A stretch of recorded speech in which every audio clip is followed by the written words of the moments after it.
think we are ready to resume our discussion for AP World History, Coronavirus Edition. Please forgive me for any technical issues we might have, but we're going to do our best here with continuing on in Unit 5 first, and then continuing on with Unit 6. Okay. So the last time we met in class several weeks ago. We were discussing the Enlightenment thinkers. So we'll continue with the Enlightenment today, and then continue with the Industrial Revolution tomorrow. So the writers and thinkers you see on this slide here, including Benjamin Franklin, Thomas Jefferson, Adam Smith, Baron Montesquieu, Voltaire, uh, Thomas Paine. These are all writers and authors who focused on economic and political ideas for the Enlightenment. Um, Talking about how economies work, how government should work. This is a time where governments have become significantly stronger from what they used to be in the medieval period. So we're looking at people trying to explain why governments should exist, how they should operate, and how to best accomplish that with the tools of the day. Okay, so I believe we discussed all of these guys here. Of course, always men in this particular instance, though we will get to some women in the next couple of slides. All right, so I just want to point out a couple of important ones for us. Voltaire, a French writer who communicated with many of the absolute monarchs of the day, including Catherine the Great of Russia and Frederick the Great of Prussia, to sort of institute or enact his ideas, right? And these are the guys, men and women, we call the enlightened despots. Okay, so his ideas become very central to the French Revolution and the American Constitution as well, with especially in regards to religious liberty. Okay, so we talked about Adam Smith as well, and his idea of basically what we would today call classical economics. He writes this book, Wealth of Nation, which argues for describes what capitalism is, and that the government should enact a policy of laissez-faire economics, basically hands off or leave them alone. Okay. So we explain the mechanism as well. Remember, we talked about the lowly pencil and how all of that comes together for you to be able to buy one. Okay. So both of these writers will be influential in the American Revolution, which we'll cover in a couple of slides. Okay, moving on. So as the Enlightenment spreads, there are obviously going to be reactions to it, and especially the economic ideas. We discussed how capitalism, while it has many strong points to it, it also is open to abuse by businessmen and people that are willing to make money at the expense of other people, right? To exploit others, exploit workers, exploit consumers, all of those things, right? So industrialization and the rise of capitalism definitely have their downsides and negatives to them. Okay, so this is the beginning of government regulation of the economy in a more serious way. Okay, so especially in terms of things like sanitation, right, cleanliness, and labor conditions, right. In many of these early factories, workers are quite replaceable and therefore are treated in a very uh, I don't want to say, how do I want to say, in a as an expendable piece of equipment, right? Not as actual people, but really as just like machines themselves, right? That can be easily replaced. And if they break, you just throw them away, and you don't have to worry about things like healthcare and pensions and retirement and all of those sorts of things. Okay. So those labor conditions, remember, at the beginning of the industrial period, are quite dangerous. They don't have they're new inventions like steam power, factories and equipment and stuff like that. It's still very basic and quite dangerous, right? Today we have lots of different things that are installed within factories and at the workplace to keep people safe. That's very basic at this time, if it exists at all, right? So a lot of Enlightenment thinkers see this and say, look, we need the government to actually step in here and require factories and businesses to protect their workers. All right. And a lot of these ideas do come out of from a religious background, right? Many of these Enlightenment writers were Christian, though a lot of them believed in deism, which we've discussed before. God is the great clockmaker. Okay. So all of these Enlightenment thinkers believe that society in general can be improved if we just think about it enough. Okay. So that's the idea of what we call utopian socialism, right? That if we think about it enough and go about things in a logical, thought out way, will actually be able to improve society, right? And there's a group of them who start to advocate for or support socialism, right? The idea that the factories and the roads and all of these, the means of production, which we've discussed before, should actually be owned by the communities and the workers, and not by the capitalists, by the middle class, by the rich. Okay, so this is the idea of utopian socialism, right? The Frenchman Henry de Saint-Simon uh, thinks that in Charles Fourier and Robert Owen, two Englishmen, also push for these ideas. Okay, and you can see that this is sort of the seed for communism, right? That will develop in sort of as we move forward, right?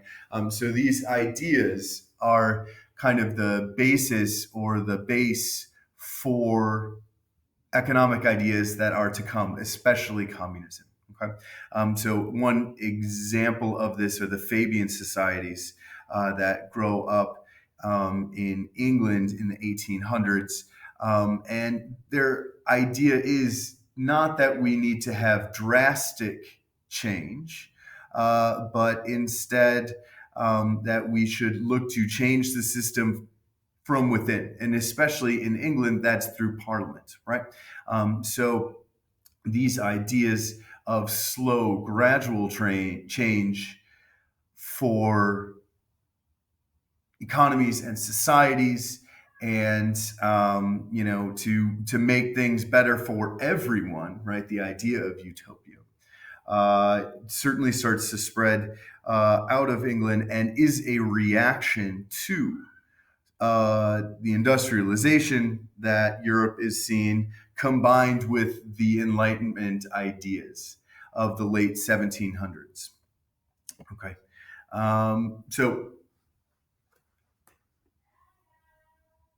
the idea that all of a sudden now, we discussed before that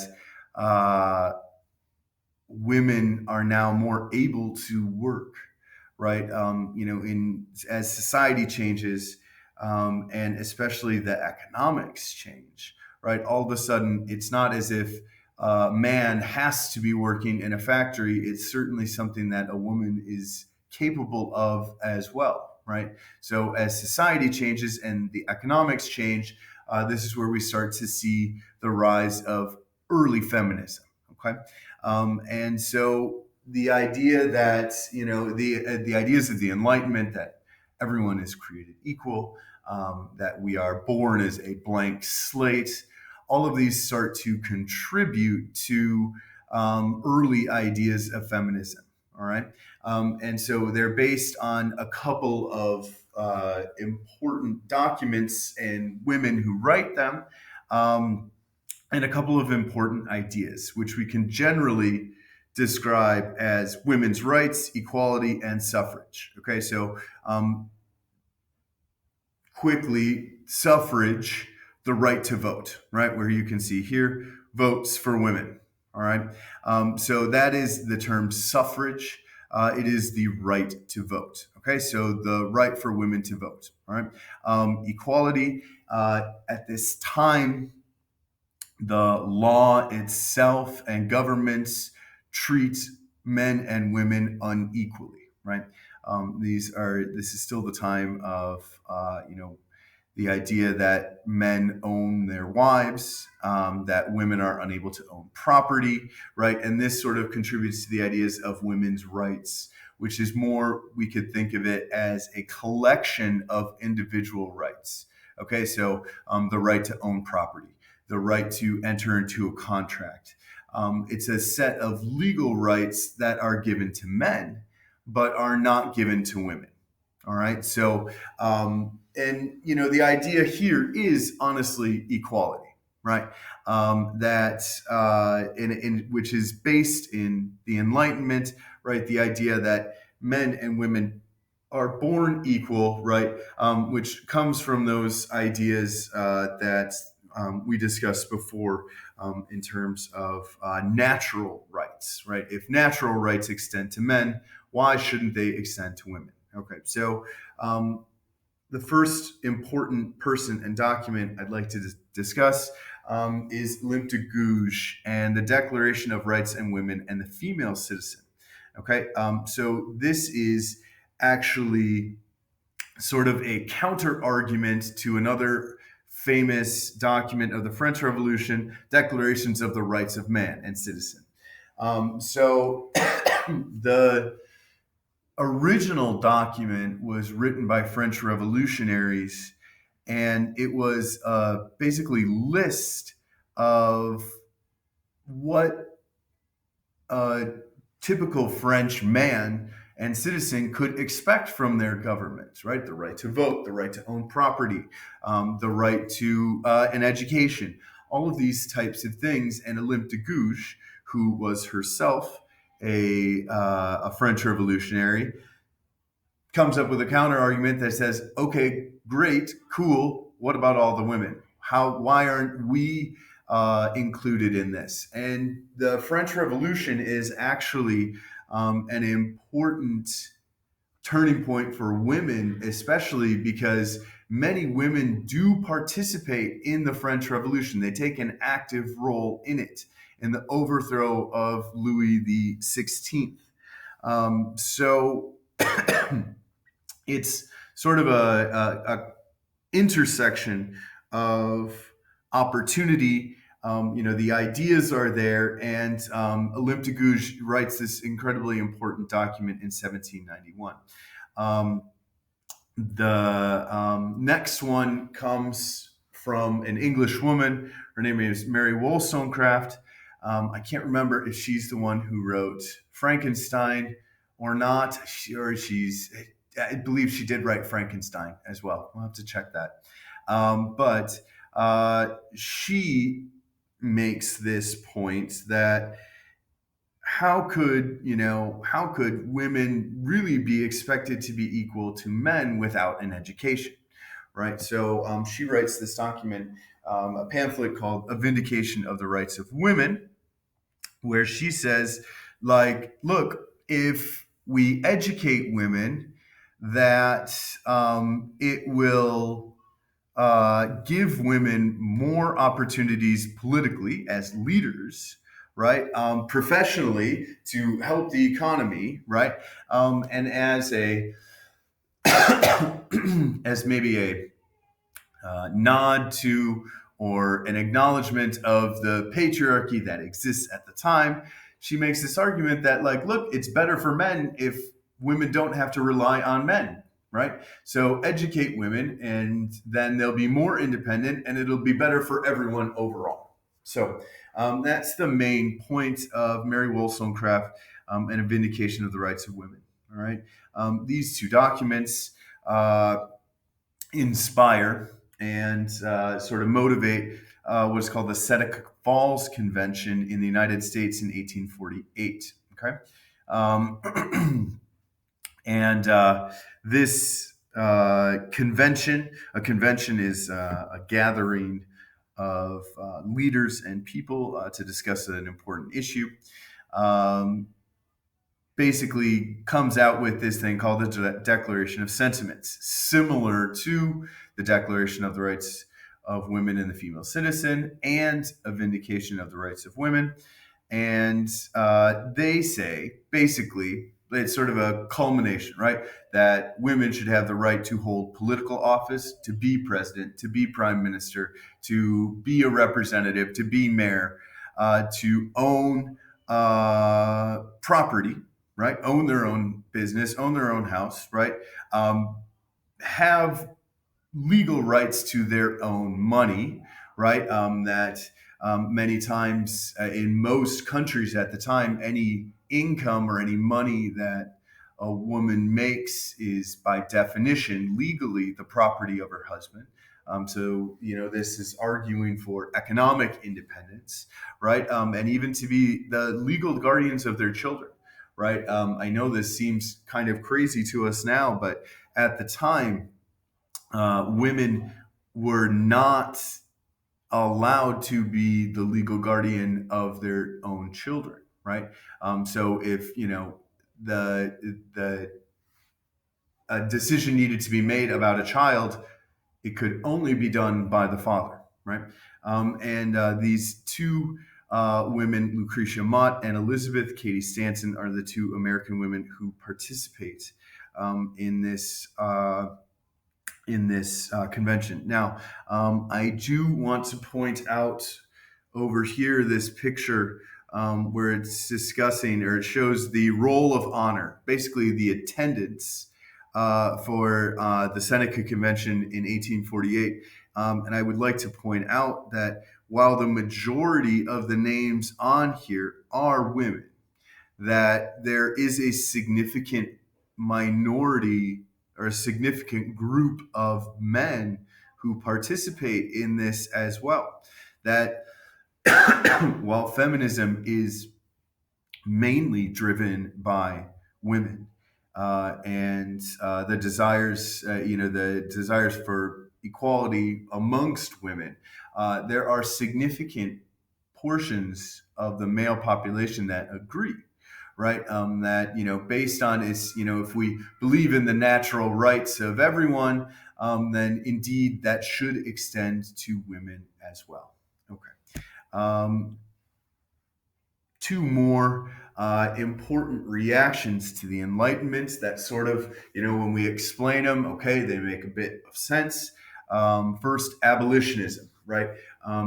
The end of slavery, right? In the U.S. Constitution, it says all men are free and created equal, right? Which goes literally directly against the ideas of the Enlightenment, right? How could a country, on the one hand, argue all men are free and equal, and on the other hand, also have millions of slaves? Okay, so the United States is going to be one of the last countries to give up its slaves. But it does start to be the trade in slaves is restricted basically in the early 1800s. But what that just means is there's no creating new slaves. You can't buy or sell slaves, but if you're already a slave, you remain one, right? So, for in England, for example, they abolished the slave trade in the early 1800s, but slaves are still it's still legal to have a slave until you just can't create new ones, right? So for basically the next 30, 40, 50 years, there are slaves who were bought or sold before it was made illegal, but remain but remain slaves. Okay. Um, now that's in regards to slavery, the idea of serfdom, which we've discussed especially in Russia, starts to die out more for economic reasons than for political or social reasons. Okay, so as you can see there, right, peasant revolts lead to reform. We discussed several of those. I remember, if we can recall those documents that we looked at describing, the economic changes after the Black Death. We can see that as sort of a indicator or a precursor or a first step towards ending serfdom in general. Okay, Elizabeth the First does it in 1574 in England. France will do so in 1789 during the French Revolution after the French Revolution begins, and Russia will not do so until 1861. Now, the issue with that is that it's economically inefficient, right? Serfdom as a economic idea doesn't make a lot of sense, right? Because we've discussed that multiple times, right? It's more a political control system than it is an efficient economic system. So Russia will be the last major European country to begin an industrial revolution. And honestly, it won't really start until the early 1900s. Okay.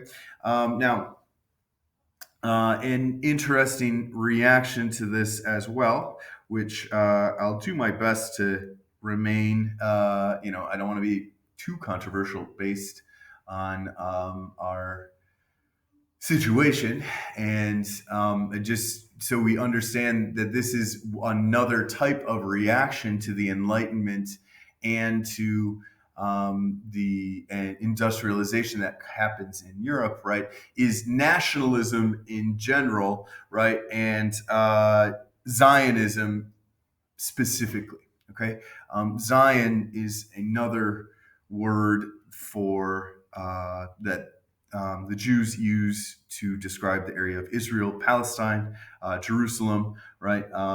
I am not positive which language Zion comes out of, but it is a word for the city of Jerusalem, I believe. So this is another reaction to the Enlightenment. I'd like to sort of look at it in that light to understand that it's a reaction to these Enlightenment ideas of natural rights and equality before the law and those sorts of ideas. If we look at it in that light, it explains nationalism in general, right? Why do people push for or some sort of independence? And it explains Zionism in particular.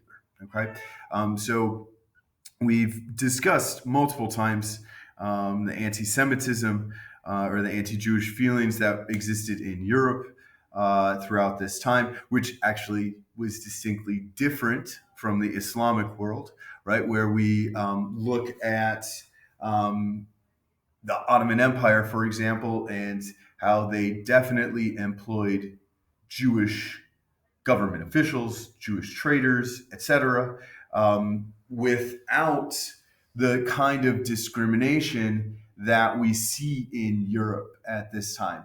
In Europe, it is very much has a religious foundation, whereas in the Islamic world, in the Muslim world, Judaism was one of the respected, religions as a people of the book, right? So it is significantly different in Europe at the time, right?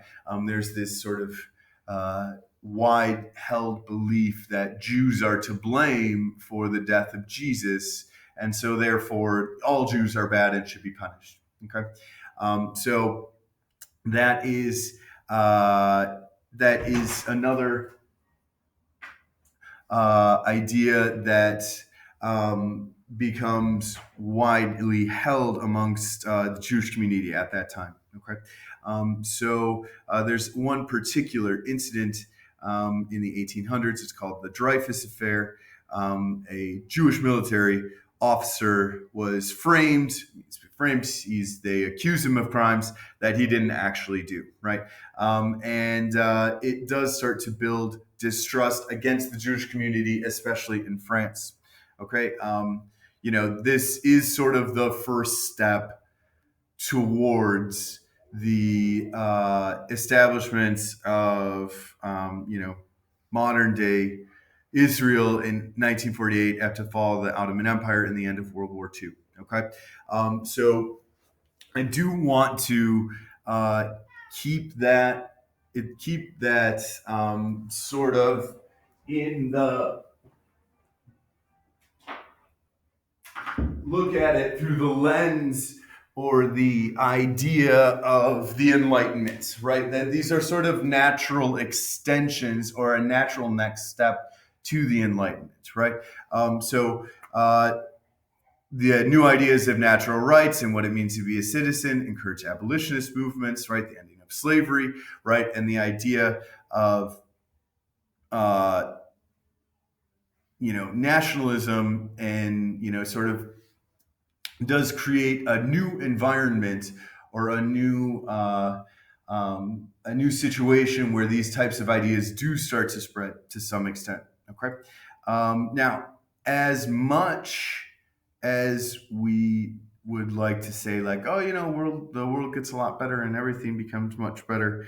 A lot of these abolition movements don't make huge societal changes. Okay, right? That the social hierarchies still pretty much stay the same, right? And that even though the slaves or serfs are free, they continue to be at the bottom of the social scale. Okay, so that is the end of 5.1. We're going to move on to 5.2 after this and talk about nationalism and political